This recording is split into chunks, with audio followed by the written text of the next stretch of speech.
Bonjour les petits patrons, bienvenue sur le live Facebook du jour. Alors, si vous avez suivi depuis un petit moment, on parle de Facebook sur Facebook, donc on parle de Facebook. Si vous vous rappelez, on avait parlé de votre page perso, enfin plutôt de votre profil perso qui est votre maison. On avait également parlé de votre page d'entreprise, qui est votre magasin, là où vous allez distribuer vos produits et proposer vos produits à vos clients. Et aujourd'hui, on va voir un truc merveilleux qui s'appelle les groupes Facebook. Si vous ne me connaissez pas, c'est la première fois que vous tombez sur cette vidéo. Je m'appelle Joël Arquier et j'ai fondé Les Petits Patrons pour aider tous les artisans à valoriser l'or qu'ils avaient entre les mains et à apprendre à se faire connaître. Donc aujourd'hui, on va parler de Facebook et des groupes Facebook. Il y a plusieurs moyens d'utiliser les groupes Facebook. D'abord, le premier moyen, vous y êtes sûrement, c'est que vous appartenez déjà à un groupe. Alors, une chose, quand vous allez dans un groupe, quand vous rejoignez un groupe, même à titre professionnel, vous utilisez toujours votre profil personnel. N'utilisez pas le profil entreprise. Parce que si vous utilisez votre profil entreprise, votre page pro pour rentrer dans un groupe, parce que c'est possible depuis peu, mais si vous le faites, en fait, vous rentrez avec vos gros sabots dans un groupe en disant « Bonjour, je viens vendre mes produits ». Et là, personne ne voudra de vous. Donc, ce qu'il faut faire pour s'intégrer dans un groupe, c'est utiliser son profil perso pour aller dans le groupe. Et vous allez pouvoir utiliser les groupes de deux manières. La première manière, ça va vous permettre de savoir ce qu'attendent les gens d'un produit comme le vôtre. Donc vous n'intervenez pas. Évidemment, vous rentrez dans des groupes qui sont en rapport avec votre activité. Donc c'est plutôt des groupes où sont vos clients. Pour choisir un groupe, c'est la question à se poser. C'est où sont mes clients. Et donc aller dans des groupes où sont vos clients. Et à ce moment-là, vous allez voir que dans les groupes reviennent toujours le même type de questions ou le même type de problème par rapport à un produit. Et comme vous êtes sur un groupe qui est lié à votre marché, vous allez facilement pouvoir identifier les problèmes que rencontrent les gens. De cette manière, ça va vous permettre de communiquer en fonction des problèmes rencontrés par les gens. Puisque vous savez que votre produit répond à un problème, apporte une solution au problème, mais en fonction des problèmes qui sont exprimés sur les groupes, vous allez pouvoir adapter votre communication pour être plus efficace lorsque vous voulez vendre votre produit et présenter votre produit au public. Ça, c'est le premier point. Ça veut dire que le groupe Facebook va vous aider à faire des sondages. Vous pouvez même carrément dans le groupe poser une question pour un sondage pour pouvoir vous aider dans votre communication. En général, les gens répondent sans trop se poser de questions et c'est un bon moyen de sonder les clients potentiels, même si vous ne vendriez pas forcément à ces clients-là. Enfin, individuellement, je veux dire, parce que de manière générale, c'est évidemment vos clients. Donc une fois que vous avez utilisé le groupe pour sonder, vous pouvez aussi utiliser le groupe en tant qu'intervenant.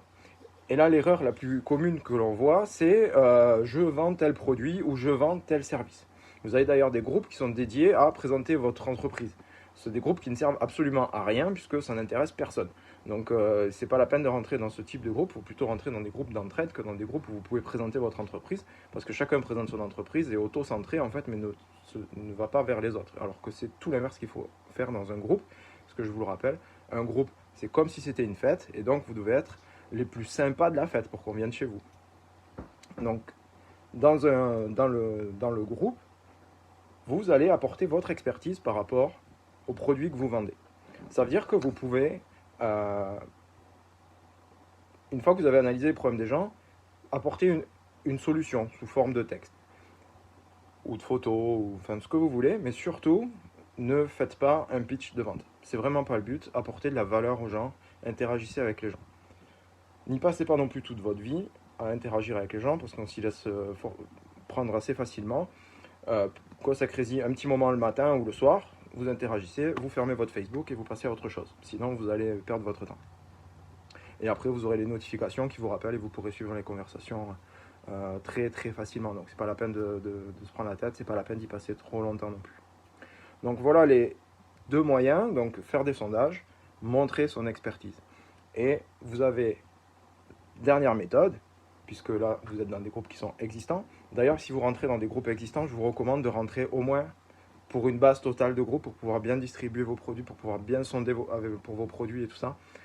Ayez au moins 4 ou 500 000 personnes en tout dans tous les groupes auxquels vous appartenez, parce que sinon c'est pas suffisant. Voilà. C'était un petit point que je voulais préciser. Et le deuxième point, c'est que vous allez pouvoir vous-même créer un groupe pour animer votre réseau de clients, prospects, fans, etc. Et donc là, vous passez une fois de temps en temps, une fois par semaine si le groupe est petit, une fois par jour si le groupe est plus gros, et vous allez apporter de la valeur par rapport, pareil, pas forcément par rapport à vos produits, mais vous allez peut-être apporter une assistance technique sur les produits que vous avez vendus, ou une explication, ou tout simplement un conseil, voilà, pour que le réseau soit animé et que les gens puissent interagir après les uns avec les autres. Sachez que si vous créez un groupe Facebook, Facebook va vous valoriser parce que c'est un réseau social. Ils ont fait les groupes pour augmenter la communication entre les gens et augmenter le lien social. Donc si vous êtes moteur de lien social, Facebook va vous aimer.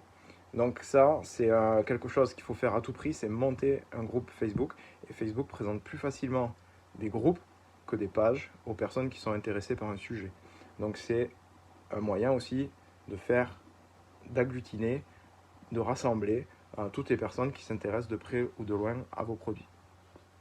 Donc pour résumer sur les groupes, vous pouvez rentrer dans un groupe pour apporter de la valeur, vous pouvez rentrer dans un groupe pour sonder votre audience et enfin créer un groupe pour animer votre réseau.